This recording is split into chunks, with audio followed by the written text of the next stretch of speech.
our State Comptroller Susana Mendoza has been kind enough to stop by our forum to provide us with some brief remarks. Comptroller Mendoza is a trailblazer for women in politics. She is the first Hispanic elected to a statewide office in Illinois. She was the first woman elected to the Chicago City Clerk in 2011 and was the youngest member of the Illinois House when she was elected in 2000. She served the Southwest Side District where she was born for 6 terms. As Comptroller, our friend Susana has championed greater transparency in financial reporting. She is an advocate for stability in the state's finances and strives for bipartisan, comprehensive budget solutions. Welcome, Comptroller Mendoza. You've been a great friend to the Realtors for many years. We appreciate your ongoing public service. Thank you for joining our forum today. The floor is yours. Well, good afternoon. It's so nice to be with you today. I missed so many of you, so it's really wonderful that you invited me to participate. I appreciate it very much. It's great to be with you for the Illinois Realtors Public Policy Forum. Thank you for inviting me to get to tell you a little bit today about my job and what I view as the state of the state. I want to start by posing a question to each of you. Here goes. So if Illinois was a piece of property and it was your job to sell it, what would you say about it? Now, I ask this because it recently struck me thinking about the similarities between what realtors do and what I do as a statewide elected official in Illinois. We look for the positives. Realtors identify the appealing aspects of a property and you play them up. The open floor plans, the finished basements, the big backyards, and of course, the location. People want good schools and easy access to jobs and entertainment. It can be a little tougher, though, to sell an older home that's been well loved, but perhaps well worn through the years. A home that now needs some elbow grease and quite a bit of TLC. Illinois is kind of like that older home. It's been here a long time. It has some problems and it needs some updates, but its bones are sturdy and it's in a fantastic location. And it definitely has charm and a lot of potential. Now, speaking of positive attributes, here's an interesting fact for you. Did you know that if Illinois was its very own country, it would be the 22nd largest economy in the world? We have a huge economy, larger than Saudi Arabia, Turkey, or Poland. And that's pretty cool. Now, our last governor was not much of a salesman for Illinois. For one thing, he stopped investing in many of the things that make Illinois attractive. Our colleges and universities, our rural communities, our transportation network, and our healthcare and human service providers. Governor Rauner really caused, I'd say, reputational crisis for this state. His 2-year budget standoff with lawmakers was expensive and unnecessary, and it made Illinois, as we all know, a national spectacle. Now, because of all of that, some businesses opted not to move their operations here. Families decided to send their college students out of state for an education. And we lost doctors and medical specialists who no longer wanted to deal with the financial uncertainty. Now, the Rauner years may seem like ancient history, but actually he left behind some very real challenges that will take us years to overcome. Now, I believe it's part of my job as a state controller to, yes, be realistic and transparent about Illinois' problems, but also to highlight what a tremendous amount Illinois has to offer citizens and employers. So let's start with realistic and transparent. Earlier this year, things were looking up for Illinois. And by looking up, I mean we could finally see some light between the trees. We were making headway in paying down the state's backlog of unpaid bills. We were investing in schools and higher education again. We were looking forward to Rebuild Illinois, the new statewide construction program that would pump money into the economy and put people back to work. And Governor Pritzker enacted a consolidation of state pension funds. But then wham, a deadly global pandemic came out of nowhere in mid-March and knocked us all on our heels. People stayed home, businesses shuttered, job sites went idle, unemployment skyrocketed, and our economy took a major hit. Now, most important of all, though, to remember is that more than 8,000 Illinoisans have died because of COVID-19. Thankfully, Illinois is far better than a lot of other states in terms of bending the curve of infections and hospitalizations. But we have to remember that over 8,000 Illinoisans have already died because of this. Now, this is due in large part that we've been able to bend this curve because of the amazing leadership of our current governor and his administration. And I'm so proud of the communities and citizens who are taking COVID-19 seriously and doing whatever they can to help stop the spread of the virus. But when you look at the economic consequences of this pandemic, you'll find that there isn't much difference between what Illinois is facing and what other states are facing. It's important to keep that in mind. Every state lost revenue, and every state is now bracing for budget shortfalls. And why is that? I mean, well, for a simple reason. Remember, a large portion of the country's economy shut down for 2 months during the stay-at-home orders back in April and May. That meant non-essential businesses and retailers closed. Restaurants, bars, theaters, and tourist sites closed. Convention business, I should say, dried up, and hotels and casinos closed. Most people stopped going anywhere except to the grocery store, which means they weren't filling up their gas tanks or booking flights. Now, all of these things generate revenue for the state and municipalities, allowing them to then offer services to citizens. That revenue comes in the form of taxes on things like gasoline, goods and services, amusement, lodging, dining, and alcohol. On top of this, unemployment shot up, which meant that people had less money to spend. And Illinois delayed the deadline for state income tax filings until July, meaning the revenue we typically would see in the spring came to us in the summer. So it's hard to be prepared for something like that, no matter what state you are.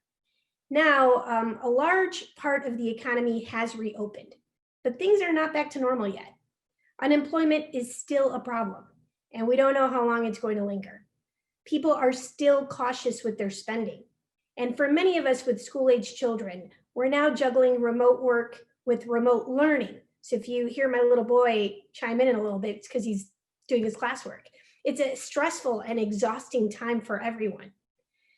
Clearly, state and local governments have reason to be concerned. Of course we do. COVID-19 disrupted our lives and the economy in ways we have never seen. When lawmakers passed the $43 billion state budget back in May, it was well known it included a $5 to $6 billion shortfall. And that's because Illinois cannot simply cut its way out of this extraordinary problem. Slashing services during a pandemic would be immoral, and it would cost us more in the long run. We have thousands of people suddenly needing state assistance for food, housing, employment, utilities, and other basic needs. So cutting programs and services would lead to more families, children, and seniors in crisis. So let me be clear. States need federal help. In Illinois, severe across-the-board cuts of 35% or more would basically erase everything we've done so far to repair the damage from the Rauner years. Universities and social services would suffer. Payments to places like hospitals, daycare centers, and small businesses would be delayed. And we would no longer be able to see any light between the trees. So what is my office doing right now to help us get through this? Well, until now, and I guess better yet, until we know how bad things actually are, well, we're managing. For now, the controller's office is still paying the state's bills. We're managing the state's cash flow every single day and making payments that have the highest priority first. Now, I always prioritize debt service, healthcare, education, human services, and required pension payments. We're also managing the state's debt. Because we lost revenue during the pandemic, the state utilized a federal tool known as the Municipal Liquidity Facility. This gave us access to below market, low interest funds that enabled my office to turn around more bills more quickly. It also saves taxpayers money by cutting the amount of late payment interest penalties the state has to pay on old bills. Remember how I fought to refinance some of our state's costliest debt couple of years ago, Governor Rauner had run the state's backlog of unpaid bills up to almost $17 billion. And state taxpayers were paying as much as 12% interest a year on that. It was brutal. I traveled the state making the argument that if you could refinance your mortgage down to 3.5% from 12%, you'd be a fool not to take that deal. So we were able to bring down our backlog to about $8 billion. Now, this saved taxpayers $4 to $6 billion in what would have been guaranteed late payment interest penalties over the life of the bond issue. So it was a major win for taxpayers. Now, I would think that if anyone can appreciate the benefits of restructuring debt, it would definitely be the people in this audience today.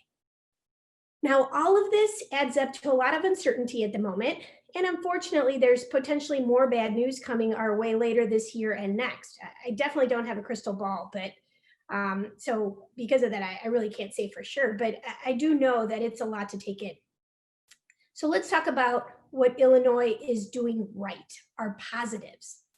We have a governor who cares about this state and is doing an exceptional job of leading during a pandemic and potentially the worst economic crisis since the Depression. We've got major construction projects underway now, thanks to Rebuild Illinois. At this moment, this includes a sewer line replacement in Beardstown along the Illinois River, wastewater system improvements for Harvard in McHenry County, playground improvements throughout the Chicago Park District, and road resurfacing projects in Decatur, Peoria, and Champaign. Every part of the state is included. You might not know this, but construction jobs were actually labeled essential so that when safe to do so, projects like these could continue well into the summer. And that kept thousands of workers employed in the worst of times. So yes, things could actually be quite a bit worse. We're investing in higher education again, and fall enrollment is up at several of our public universities. Larger enrollment means more tuition and fees, which should help universities better position themselves to weather the economic effects of COVID-19. Now, speaking of universities, when you have time, you should check out what the University of Illinois and Southern Illinois University have been doing to help eradicate COVID-19. They are truly on the front lines of understanding and controlling the virus. Researchers at the U of I developed a saliva test to replace that dreaded nasal swab. I don't know if any of you have had that, but it's horrible. But you should get one if you need it, okay? But this new test, the saliva test, has really been called a potential game changer. And we're making that right here in Illinois.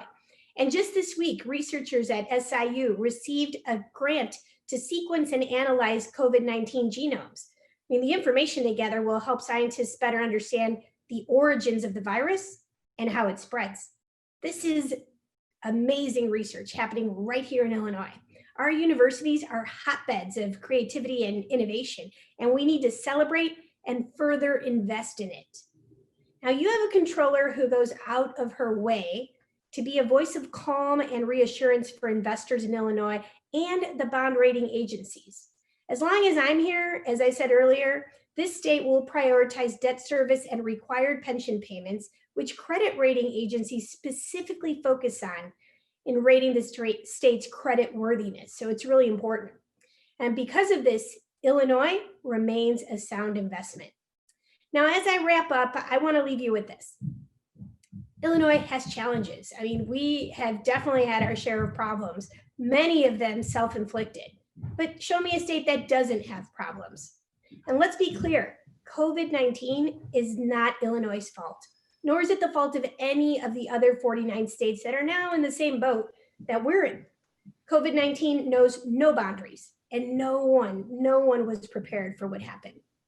Federal dollars will be key to managing this hardship in the least painful way possible. I mean, we're not looking for a bailout. We're just asking for a lifeline from our federal partners. And what the people of Illinois are going to need now more than ever when we emerge from this pandemic is stability and predictability. Federal assistance will be a vital part of providing that. Now, don't forget that donor states like Illinois have been subsidizing dependent states for years with the money that we send to Washington. So it's time for us to get a little bit of the money that we give back now when we need it more than ever. And I hope this helps you to better understand the plight we're in because of COVID-19 And I definitely urge you to pick up the phone and please call your congressional representatives to tell them that you believe federal support for states is imperative. Your voice in this case could actually really make a difference. So yeah, I guess just to wrap it up, thank you so much for your time and your attention today. And please continue to take care of yourselves and be safe. And hopefully in the near future, we can once again see each other in person in much better times.